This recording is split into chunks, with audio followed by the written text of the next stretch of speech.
எல்லாம் பெண்ணிய உரிமை பேசும், எல்லாம் பேசும். எனக்கு எதிராக மாதர் சங்கம்லாம் போய் மண்டிட்டு மனு கொடுக்கும், முறையிடும், எழுத்து போராடும், எல்லாம் பண்ணும். இந்த ரிதன்யான ஒரு தங்க வரதட்சணை கொடுமை, பாலியல் துன்புறுத்தல்ல தற்கொலை பண்ணி சேர்த்திருக்காரு. வாழ வேண்டிய ஒரு மலர், ஒரு பூ.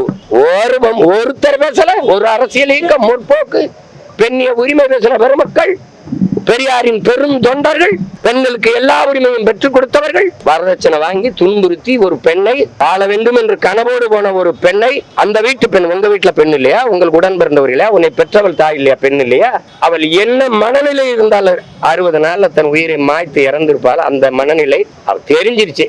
எத்தனை பெண்கள் இப்படி வீட்டுக்குள்ள வதங்கி வாடி வெளியில சொல்ல முடியாம தவிச்சு போய் நிக்கிறாங்க. இதுக்கு என்ன நடவடிக்கை எடுத்திருக்கு அரசு? என்ன நடவடிக்கை எடுத்திருக்கு? அதுக்காக பேசிய மாதர் சங்கங்கள், மகளிர் அமைப்புகள், மனித உரிமை ஆர்வலர்கள், முற்போக்கு சிந்தனையாளர்கள், எழுத்தாளர்கள், பெண்ணியவாதிகள் எங்கேயும் படுத்திருக்கிறீங்க? கொக்கைன் கஞ்சாதம் போட்டு படுத்திட்டீங்களா என்ன? இல்ல டாஸ்மார்க்ல சரக்கரம் கட்சி படுத்திட்டீங்களா? என்ன உங்க பிரச்சனை? தேவைன்னா வாய் திறப்பிய, தேவையில்லைன்னா வாய் திறக்க மாட்டீங்க. மனித உரிமை ஆர்வலர்கள்லாம் எங்க? எதிர்கட்சியா இருக்கும்போது ஜெயராஜ் பெனிக்ஸுக்கு ஏறி குளித்த நீங்கள் தம்பி அஜித்குமார் மரணத்துக்கு அமைதியா படுத்தது என்ன? வாய்க்குள்ள பெவிக்கால போட்டு ஓட்டிக்கிட்டு படுத்தது என்ன? ஏன் இதெல்லாம் தொடர்ச்சி எறிகிற காலம் வரும்.